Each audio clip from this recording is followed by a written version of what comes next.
this here is on the left, you'll see a schematic which represents the material deprivation in each of the Ontario health teams from across the province. So up at the top, we have a team that has a fair bit of dark blue. That is the highest material deprivation quintile. So they have almost over 40% of their population are living in the poorest neighborhoods in the province.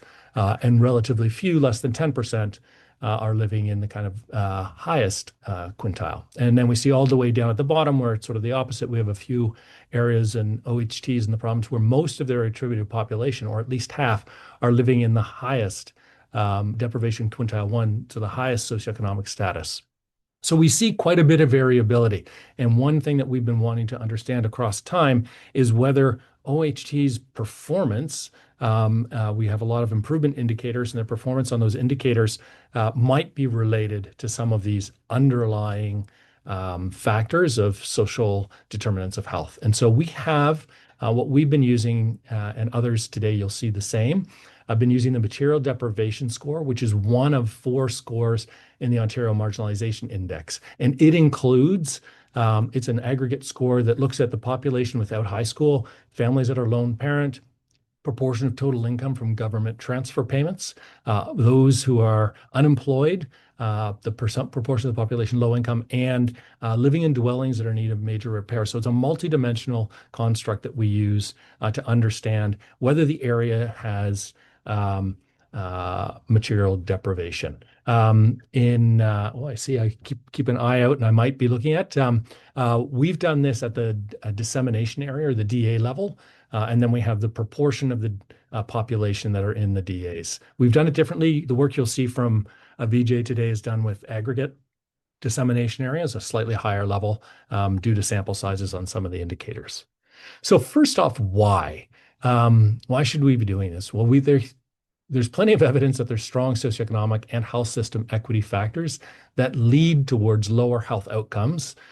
These relate to individuals' knowledge, time, and the resources that are available that affect people's ability to access the right services at the right time.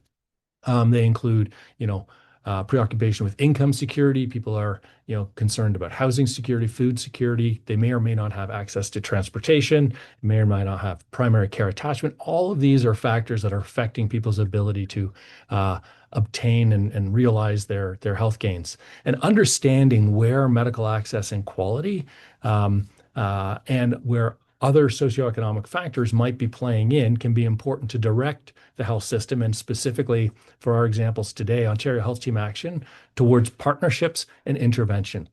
Providers, physicians, nurses, hospital administrators, primary healthcare teams are really doing a fantastic job of managing people in their clinics and healthcare settings, but very, very often we're finding people need other things beyond medical services. And that's where the partnerships and intervention. So here we're trying to highlight in what ways that impacts on the health system and what we should be doing about it. So a little bit of grounding on health equity measurement. There's 3 things that you'll hear about today. One is an indicator. So how are we measuring health system performance? You're going to hear a lot about ambulatory care sensitive hospitalizations, or ACSC hospitalizations. You're going to hear about cancer screening. It's cervical cancer screening month, so we're going to have examples there, but also PAP and colorectal, others. Those would be the kind of indicators that we're looking at. How well are we managing our health system? Then we have something that is a stratifier. And this is our equity, how we measure equity. Well, I talked to you just now about material deprivation, but it could also be done with income, education, immigration, race, primary care models. So there are many things that we could think about stratifying. And then we can think about how do we take these two and analyze them together to understand health equity and how it affects on our performance. And you could do that just simply with stratified analysis. You could do it with a ratio for the highest to the lowest quintiles, perhaps. A slope index of inequality we'll introduce and talk about today, and also a relative index of inequality, and how these different measures and approaches can inform your work. And so we we have here, I'll do a quick little intro on some of our descriptive, just about 4 or 5 slides of what we've been doing back in 2020 when we started this work. We would lay out, for example, these are charts from our first reports of Ontario Health Team performance. Each dot on this chart represents an Ontario Health Team. On the left, you see the scale, which is here. It's the hospitalizations per 100 for ambulatory care sensitive conditions per 100,000 population, ranging in an average of about 300 and a bit. And then you see there's quite a bit of a range of the rate of hospitalizations from down around 150 per 100,000 in OHT 13 up to over 550, almost 600 in those three OHTs you see up there, 10, 40, and 19. And what we did here to understand a little bit about this equity ratio is one, to look at the correlation. So you see down on the bottom, the correlation with deprivation, and you see there's like a 0.43, which is a moderate tau index. So not super high, but also not low. It's definitely there. And the other thing we did is we colored the OHT dots by the relative ranking of what proportion of their population were in the most deprived areas. So the dark dots, people were in the top quintile of having most of their population. And so you see the darker dots are up towards that higher end of the spectrum for the most part, not universally, and mostly the lighter dots down to the left. So this is how we first got a bit of a sense that there is something going on here outside of what the healthcare system is doing. And areas with material deprivation are much more likely to be having people going to the hospital for ambulatory care sensitive. So these are things like CHF, congestive heart failure, pulmonary respiratory diseases, diabetes, and other potentially conditions that can be managed in the community. We also did this looking at emergency department visits here. So you see a little bit more of a flat line, but also still a little bit of more inequities, suggesting at the top, it's not as strong a relationship as it was for the ambulatory care sensitive conditions.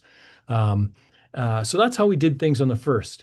The other thing we did back in 2023, the last time we put out reports, is we started talking about more pointed work using our indicators. So we had these presentations, every OHT individually. These are available on our website. There's a presentation, and then there are 3 Excel files that provide every indicator, 27 indicators, stratified by material deprivation, as well as these segments. Neighborhood material deprivation, as I said, primary care enrollment models. We also look at different health conditions, people in the CHI POP grouper, and also by the BC Health System Matrix. We've got webinars in the past where we've talked about those. But we do these to understand people with which health conditions and in which areas of deprivation do we see performance varying. And here's one of the things we had in our decks before. So this is ambulatory care sensitive conditions. This is for all of Ontario. Each Ontario Health Team has this result. And you see here that 521 per 100,000 person years in the areas of highest material deprivation is like 3 times higher than it is down in the areas with the lowest material deprivation. So really quite a very stark contrast across these. We did also look at other indicators. And so this one is ED visits. You see not quite, it's up 4 and 5 are quite similar. And then there's a gradient coming down to Q1. And this is a PAP test for cervical cancer. So you see here lower, so it's a different direction here. So the areas with the highest material deprivation here have the lowest achievement of having up-to-date tests, 49%. And then it's 60, almost 61% in the areas of the least material deprivation or the highest socioeconomic status. This indicator goes in a different direction here. So we want more people. And here we see that areas of high material deprivation are falling behind. Also true of mammograms. Similar range, like a 13% difference. So here makes us think, what are some of the access issues and other issues that might be related here? But we could look at things that are not straight up in this linear dimension, such as material deprivation. And this here is about primary care rostering. And I know that people are interested in rostering. And so we see here, for example, this is mammogram results. The people that are not rostered to a family physician at all have a 46% being up to date on their mammograms, whereas it's 68 or 66 in the capitation models and family health teams. And it's at least 60% for anybody who's attached. So quite a gap just having that attachment.